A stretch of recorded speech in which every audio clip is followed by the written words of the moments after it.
جائزہ لیا کہ صحابہ کی تعداد کتنی اور ہماری تعداد کتنی، اور میں نے دیکھا کہ ان کے پاس تلواریں کتنی، ہمارے پاس تلواریں کتنی. میں نے یہ سارا اندازہ لگایا کہ ان کے پاس کتنے پیادہ ہیں، کتنے سوار ہیں. یہ سب کچھ دیکھ کر قباس بن اشیم کہتے ہیں میں نے کہا یہ تو چند منٹ بھی ہمارے سامنے نہیں نکالیں گے. مشرکین نے مکہ کی فوج کا ایک سپاہی صحابہ کے انداز کو دیکھ کر کہ ہیں بھی تھوڑے، اسلحہ بھی تھوڑا ہے، سواریاں بھی تھوڑی ہیں، کھانے پینے کا سامان بھی تھوڑا ہے، تو اپنے طور پر یہ فیصلہ کر بیٹھے کہ جنگ ہوگی، یہ تو چند منٹوں میں ہم ان کو فارغ کر دیں گے معاذ اللہ. کہتے ہیں فلقد رأیتنی، میں نے جس وقت دیکھا وانی لانظر الی قلۃ اصحاب محمد فی عینی صلی اللہ علیہ وسلم، میں نے کہا یہ جنگیں تو کرتے ہیں مگر کوئی بندے بھی لے آتے، 7 بندے ہی کوئی نہیں اور جنگ کرنے آ گئے. یہ اپنی سوچ ظاہر کر رہے الی قلۃ اصحاب محمد صلی اللہ علیہ وسلم کہ یہ تو تھوڑے لوگ ہیں، کچھ ہوتے ہمارا مقابلہ کرنے کے لیے، ہم بہت زیادہ ہیں، یہ تھوڑے سے ہیں. وَكَثْرَةٍ مِّمَّا مِنَ الْخَيْلِ، ہمارے ساتھ جو گھوڑ سوار، جو پیادہ، جو مختلف کیٹیگریز کی فوج کے دستے وہ سارے تھے. تو مجھے یہ خیال آ رہا تھا. کہتے ہیں جس وقت جنگ شروع ہوئی تو میرے سارے مغالطے دور ہو گئے. میرا جو اس بارے میں میری رائے تھی سب غلط ثابت ہوئی. وہ ایک ایک ہمارے کئی لوگوں پہ بھاری نظر آیا. اور کہتے ہیں جس وقت ہم نے عافیت اسی میں سمجھی کہ اب بھاگ کے جان بچائیں، تو کہتے ہیں فن ہزم تو فی من ہزم، جو لوگ پیٹ پھیر کے بدر سے بھاگے ان میں بھی تھا. میں نے بھاگتے دیکھے مشرکین، میں بھی جان بچانے کے لیے قباس بن اشیم کہتے ہیں میں بھاگ رہا تھا. لہذا بھاگتے بھاگتے میں نے پھر مجھے خیال آیا کہ ایک میں نے جائزہ جنگ سے پہلے لیا تھا، اب بھی تو جائزہ لینا چاہیے. پہلے میں نے کہا تو یہ تھوڑے ہیں ہم زیادہ ہیں، اور اب دیکھوں صورتحال کیا. تو کہتا ہے میں نے دیکھا بڑے بڑے سردار، کوئی الٹا گرا ہے، کوئی سیدھا گرا ہے، بڑی تیزی سے بھاگ رہے ہیں، کوئی زخمی ہو گئے ہیں، کوئی مر گئے ہیں. ایسی صورتحال میں میں نے ان کی اکھڑی ہوئی سانسیں دیکھی اور میں نے ان کی گھبراہٹ کو دیکھا. میں حیران تھا کہ وہ تھوڑے سے تھے، اتنے زیادہ پر وہ غالب کیسے آ گئے. کہاں گئی ہماری سواریاں، کہاں گئے ہمارے سوار سپاہی، کہاں گئی تلواریں، کہاں گئے نیزے، کہاں گئے تیر. میں عجیب و غریب حالت میں کھڑا ہو کر بھاگتے بھاگتے پھر پلٹ کے میں ایک جائزہ لے رہا تھا. کہتے ہیں ایسے میں نے پہلے جملہ ایک لشکر اسلام کے لیے اپنے دل میں بولا، اب میں نے لشکر کفار کے لیے بول دیا. جب میں نے عجیب و غریب حالت دیکھی بڑے بڑے سرداروں کی اور بزدل بن کے جان بچانے کے لیے صحابہ کی تلواروں سے بچنے کے لیے بھاگ رہے تھے، تو قباس بن اشیم کہتے ہیں فلقد رأیتنی انظر الی المشرکین فی کل وجہ، میں ان کے چہرے دیکھ رہا تھا کہ رنگ کیسے اڑے ہوئے اور کتنے گھبرائے ہوئے بھاگ رہے ہیں. میں نے اقول فی نفسی، دل میں یہ بات کہہ رہا، زبان پہ نہیں لایا، دل میں یہ کہہ رہا تھا میں ما رأیت مثل ھذا الامر فر منه الا النساء، جیسے آج بدر سے قریش بھاگے ہیں ایسے تو بیویاں ہی جنگ سے بھاگتی ہیں. جیسے میں نے آج قریش کو، سرداروں کو، بڑے بڑے پہلوان جو اکڑ کے چلتے تھے کہ ہمارا کوئی مقابلہ نہیں کر سکتا، کہتے جس انداز میں میں نے انہیں دیکھا ہے پتا چلا یہ تو مرد ہے ہی نہیں، یہ عورتیں ہیں. اور یوں عورتیں بھاگ جاتی ہیں، یعنی مشکل مراحل اس کا سامنا نہیں کر سکتی اور جنگ کرنا ان کے پاس کی بات نہیں ہوتی. میں نے عورتوں جیسی بزدلی قریش مکہ میں دیکھی. میں نے اس کا اپنے دل میں خیال کیا، زبان سے یہ لفظ نہیں بولے، یہ باقاعدہ ساتھ وضاحت کرتے اقول فی نفسی، میں اندر اندر کہہ رہا تھا، کیونکہ خود بھی مشرک تھے، زبان پر نہیں لا رہے تھے، دل میں یہ کہہ رہے تھے کہ یہ جو کچھ انہوں نے کیا ہے آج ہمارے پہلوانوں نے، یہ تو عورتوں والا قصہ ہے. سب کچھ چھوڑ کے بھاگ گئے ہیں، جو مروائے ہیں ان کی لاشیں بھی نہیں اٹھا سکے، جو زخمی ہیں ان کو بھی چھوڑ کے آ گئے ہیں، اور اس طرح گرتے اٹھتے بیٹھتے بھاگتے جا رہے ہیں. ان کی کیا حیثیت ہے؟ یہ اپنی بہادریوں کے قصیدے پڑھواتے تھے شاعروں سے، اور آج ساری بہادری گھرلا ہو گئی ہے اور بھاگتے جا رہے ہیں۔ کہتے ہیں میں نے دل میں یہ بات کی، اور اس کے بعد میں بھی بھاگ کے مکہ شریف پہنچ گیا اور دوسرے بھاگنے والے بھی مکہ شریف پہنچ گئے۔ یہ بات میرے ذہن سے پھر نکل گئی۔ گھر جا کے ہم نے ایک دوسرے کو دلاسے دیے، کہا یہ نہیں یوں اس طرح ہو گیا تھا، کمزوری فلاں جگہ سے آ گئی تھی۔ ہم اپنے دلائل گھڑنے لگے اور آگے مستقبل کے لیے سوچنے لگے، چلو آج مار کھا آئے ہیں لیکن پھر جائیں گے، پھر جا کے کچھ کریں گے۔ اس طرح کی صورتحال واپس جا کر مکہ شریف میں آ گئی، اور یہ بات جو میرے دل میں آئی تھی اس وقت کہ ہم تو عورتوں جیسی جنگ لڑ کے آئے ہیں، یہ بات پھر میرے دل سے نکل گئی۔ کہتے ہیں وقت گزرا، ہم نے تیاری کی، احد کے میدان میں ہم گئے۔ اس کے بعد وہ جنگ بھی دیکھ لی، پھر خندق کا زمانہ آ گیا۔ خندق میں میں بالکل کافر فوج کا حصہ تھا اور میں کفار کے ساتھ لڑنے کے لیے گیا۔ خندق کی جنگ سے فارغ ہونے کے بعد قباس بن اشیم رضی اللہ تعالی عنہ کے دل کی دنیا بدل گئی، چونکہ یہاں بھی ایک غیب کی خبر میرے نبی علیہ السلام نے دے دی تھی کہ جس وقت آل پارٹیز اتحاد عرب کا، جس کو عربی میں غزوہ احزاب سے تعبیر کیا جاتا ہے، وہی خندق بھی ہے، سب اکٹھے ہو کے گئے کہ اب معاذاللہ ان کو مٹا کے آئیں گے۔ گھر جا کے مٹانے گئے تھے، مگر ادھر مسجد فتح کی جگہ محبوب بیٹھے ہوئے تھے۔ پیر منگل اور بدھ کے دن دعا مانگی، بدھ والے دن 2 نمازوں کے درمیان دعا قبول ہو گئی، اور پھر مشرکین نے مکہ کو خندق سے بھاگنا پڑا، خیمے الٹ گئے، ہنڈیاں الٹی ہو گئی، پھر ان کو وہاں سے رسوا ہو کے نکلنا پڑا۔ اس موقع پر میرے نبی علیہ السلام نے فرما دیا، آج کے بعد مکہ کے مشرک لڑنے نہیں آئیں گے، اب ہماری باری ہے، ہم جا کے ان کی سانس بند کریں گے، ہم فاتحانہ مکہ میں داخل ہوں گے۔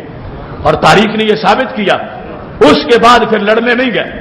وہ جنہیں بڑا گمانڈ تھا، بدر میں بھی نہ نکلا، کہتے پھر لڑیں گے، احد میں بھی نہ نکلا، پھر لڑیں گے، خندق میں چلے گئے۔ میرے نبی علیہ السلام نے فرمایا اب جو انہوں نے آنا تھا آ لیا، اب ہم پہنچیں گے ان کے پیچھے۔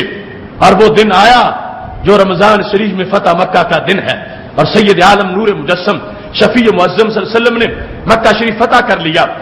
اب ہوا عرب کی بدل گئی، وہ اکڑی ہوئی گردنیں جھک گئی، اور بڑے بڑے سردار انہوں نے بھی دیکھ لیا، اور ان کو اللہ تبارک و تعالیٰ نے اسلام کی توفیق دے دی۔ اس موقع پر جس وقت خندق کے بعد ابھی فتح مکہ کا معاملہ نہیں آیا تھا، حضرت قباس بن اشیم رضی اللہ تعالیٰ عنہ کے دل میں خیال آیا کہ مار کھا کھا کے اب سمجھ جانا چاہیے کہ حضرت محمد مصطفیٰ صلی اللہ علیہ وسلم کا دین سچا دین ہے۔ جھوٹے ہیں بت، جھوٹے ہیں بتوں کے پجاری، نہ انہوں نے کچھ ہمیں دیا نہ کچھ کیا، ایسے ہی اپنے بیٹے بیویاں سب کچھ ہم چھوڑتے پھرے، آپ مرتے رہے، لوگوں کی بیویاں بیوہ ہوتی رہیں، بچے یتیم ہوتے رہے، ہم نے بتوں کی خاطر اتنا نقصان کیا۔ اب دل میں خیال آیا کہ میں کلمہ پڑھ لوں۔ یہی قباس بن اشیم اتنے سالوں کے بعد جب میرے نبی علیہ السلام کے دربار میں پہنچے، پاک محبوب علیہ السلام نے یہ کہتے ہیں قدم تو علی رسول اللہ صلی اللہ علیہ وسلم، میں چلا گیا مدینہ شریف اور نبی علیہ السلام کے دربار میں پہنچا، فسلمت علیہ، میں نے جا کے سلام کہا۔ اب سرکار فوراً بولے، یا قباس انت القائل یوم بدر ما رأیت مثل هذا الامر فر منه الا النساء، تو وہی قباس ہے بدر والے دن تو نے کہا تھا ہم عورتوں کی طرح بھاگتے جا رہے ہیں۔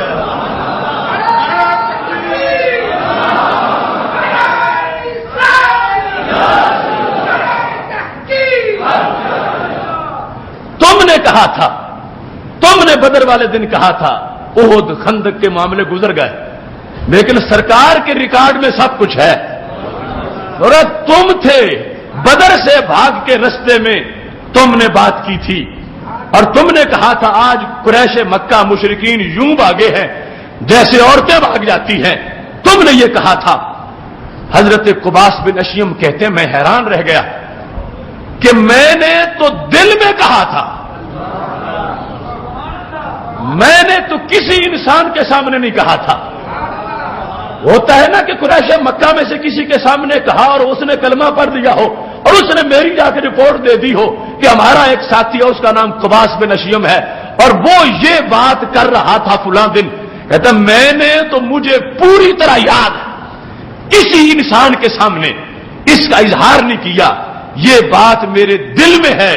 اے سچے نبی تیری نبوت کو سلام کرتا ہوں، تم جو دشمنوں کے دل جانتے ہو تو دوستوں کا دل کتنا جاننے والے ہو۔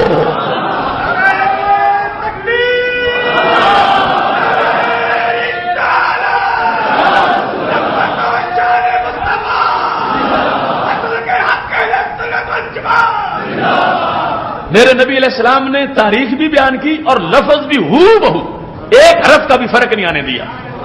تم نے یہ کہا تھا ما رأیت مثل ھذا الامر فر منہ الا النساء، یہ جملہ تمہارا ہے کہ یوں عورتیں بھاگتی ہیں مرد نہیں بھاگتے، یہ مشرکین مکہ مرد نہیں یہ عورتیں ہیں، اس انداز میں یہ بھاگے ہیں۔ تو کہا یہ تو نے بولا تھا۔ قباس بن اشیم کہتے جو ہی میں نے سنا تو کیا کہا اشہد انک رسول اللہ، نعرہ رسالت پھر آ گیا۔ حضرت قباس بن اشیم کی جب دنیا بدل رہی تھی، دل میں نور داخل ہو رہا تھا تو اجالا خبر غیب کا تھا، موضوع علم غیب کا تھا۔ سید عالم نور مجسم شفیع معظم صلی اللہ علیہ وسلم نے قریش مکہ کی فوج کے بھاگتے ہوئے ایک سپاہی کے دل میں جو بات تھی کئی سالوں کے بعد ہو بہو سنا کے اس شخص کو مجبور کر دیا کہ کلمہ پڑھنے کا معاملہ بات کا ہے، ابھی تمہیں نعرہ رسالت لگانا پڑے گا۔ کہتے میں آیا تھا اسلام قبول کرنے کے لیے، ابھی سرکار نے کہنا تھا کہو لا الہ الا اللہ محمد الرسول اللہ، مجھے ابھی کلمہ پڑھانا تھا، سرکار نے پہلے ہی مجھے کہا تم ہو وہ قباس بن اشیم، تم نے یہ بات کہی تھی، تم نے یہ کہا تھا۔ تو کہتے ہیں سرکار یہ جملہ میرے دل کی جو بات تھی بیان کر رہے تھے، قلت اشہد انک رسول اللہ صلی اللہ علیہ وسلم، میں نے کہا جو دلوں کی باتیں بتائیں یوں وہ رب کے رسول ہوتے ہیں، میں یہ گواہی دیتا ہوں کہ تم اللہ کے رسول صلی اللہ علیہ وسلم ہو۔ یہاں پر بھی یہ پتا چلا کہ شان رسالت کو شان رسالت کو سن کے چہرے کا کھل جانا، آنکھوں کا چمک جانا، ہونٹوں پہ تبسم کا آ جانا، یہ اس چارجنگ کا فیض ہے جو دربار رسالت سے ہوتی ہے۔ وہاں قباس بن اشیم جو سال ہا سال کفر میں رہے، سال ہا سال شرک میں رہے، بتوں کے پجاری رہے، اب نبی علیہ الصلوۃ والسلام کے سامنے آتے گئے تو فوراً زبان پر وہ لفظ آیا جو زندگی میں کبھی نہیں آیا تھا، زبان پہ وہ جملہ آ گیا جو کبھی نصیب نہیں ہوا تھا۔